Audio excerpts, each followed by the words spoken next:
Good morning, children. Welcome to e-learning session. In the last session, we studied about definition of respiration and different steps involved in respiration. In today's session, we will study about the pathway or movement of air through different respiratory organs. So here in the picture you can see the different respiratory movement of air through different respiratory organs such as nasal passage, pharynx, larynx, trachea and lungs. So pathway of air.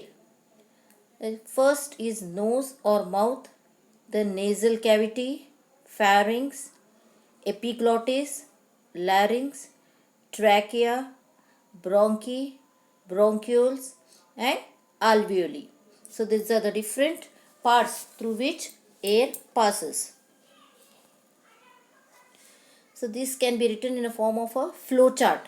That is nose, then pharynx, larynx, trachea, bronchi, bronchioles and alveoli of lungs. We'll be discussing each one in detail. So first coming to nostrils and nasal cavity. Air usually enters the body through nostrils. See in the picture, air enters the body through nostrils. Air is filtered there. It has a moist surface. So it removes the dirt present in the air with the help of hair that grows from its sides. So in the nasal cavity we have hairs. So that removes the dust present in the air. As the inhaled air passes through the nasal cavity, its temperature is brought close to that of the body temperature. When we inhale the air, its temperature is brought down or it brought close to that of the body temperature. Nasal cavity collects the water vapor present in the air so that it becomes more moist than before. Next part is pharynx.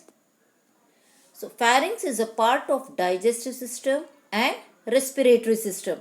In digestive system nutrition we have studied the structure of pharynx. So here also it plays an important role. The function of pharynx is to warm and moist the air. Then epiglottis, a flap-like muscular valve, controls the movement of food and air towards respective passages. So next, epiglottis, it is a flap-like muscular valve which controls the movement of food and air towards the respective passage. That is, food move towards the digestive part and air move towards the respiratory path. Coming to larynx. Larynx is commonly called as voice box. It is the organ present in the neck of animals. The function of larynx is it helps in breathing and sound production. So as it is called as voice box, its function is that it helps in breathing and sound production. The voice box contains vocal cords.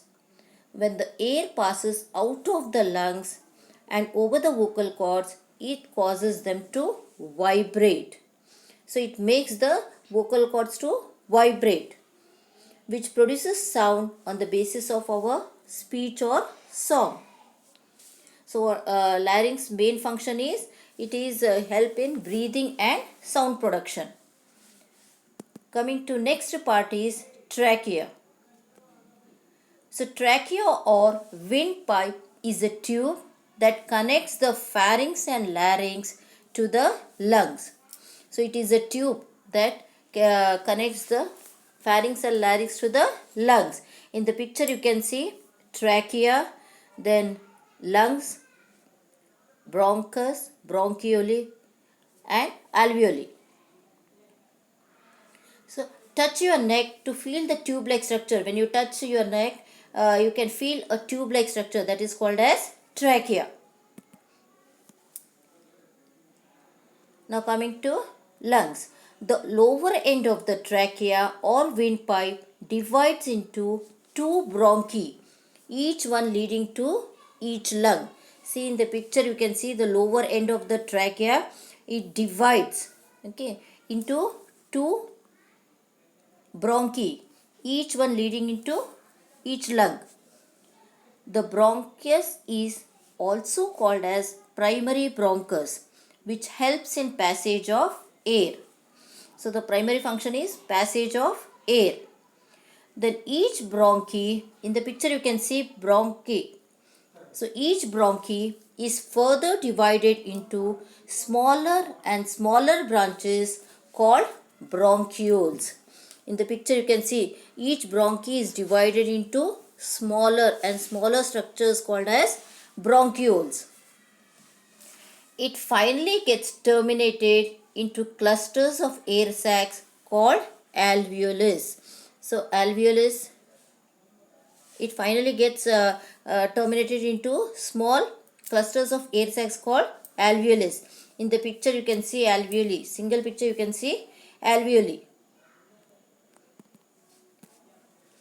Now coming to alveolus. Alveolus are very small and they are numerous. The exchange of gases takes place here as blood capillaries take down oxygen and expel carbon dioxide. So in the alveoli, the exchange of gases takes place, that is oxygen is taken in and carbon dioxide is given out. In the picture you can see water alveoli. These are the end points of respiratory system. Exchange, that is oxygen is taken in and carbon dioxide is given out. Now finally, blood, it carries oxygen and collects carbon dioxide to each and every cell of the body. The whole passage from nostrils to alveolus is moist and warm. Here we have, that is the function of epiglottis and passage of air. While breathing, air moves from nasal cavity to the pharynx. So when it moves from nasal cavity to pharynx, from pharynx there are two passages. That is one going to the lungs and other going to the stomach. As I said, pharynx, it plays an important role in digestive as well as respiratory system. So one passage goes to the lungs and other passage goes to the stomach. This traffic is maintained, that is food goes to digestive system and air goes to respiratory system. So this traffic is maintained properly by a flap-like valve, that is epiglottis. So epiglottis plays an important role. It allows the food to go into the stomach and allows air to go into the lungs. So it protects the tube to the lungs, arresting the entry of food. See in the picture you can see epiglottis. It is located below the pharynx, attached to the entrance of larynx. Large leaf-shaped piece of cartilage that covers the larynx during swallowing to prevent food from entering the larynx and trachea. Opening to the larynx for the passage of air. In the picture you can see.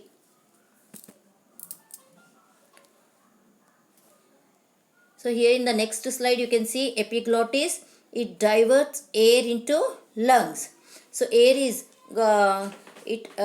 passes into lungs, that is breathing. Then while swallowing, that is digestive system, food enters into food pipe. So epiglottis plays an important role here. It allows the air to move into lungs and it allows the food to move into food pipe. This valve is partly closed when we swallow the food. It deflates the food down to the stomach and keep it out of trachea, which is the route to the lungs. That's why while eating we should not talk, because there is a possibility of going food into the windpipe. When we breathe air, epiglottis opens more widely and air enters into the lungs. For guiding the function of epiglottis and passage of food and air, nervous regulation is important. That is, the role of nervous system is also important. Here you can see the flow chart again. That is, oxygen, it goes in through nostrils, nasal cavity, pharynx, larynx, trachea, bronchus, bronchioles, alveoli, and blood. In the same way, carbon dioxide comes out through this pathway. So I hope you understood. The flow chart is very important from the examination point of view. So in the next session, we'll deal with the mechanism of respiration. Today we have studied about the pathway or movement of air through respiratory tract. So I'll be posting the homework in WhatsApp, but learning is also important. Learn the questions which I'll be giving in the WhatsApp. Till then, stay home, stay safe.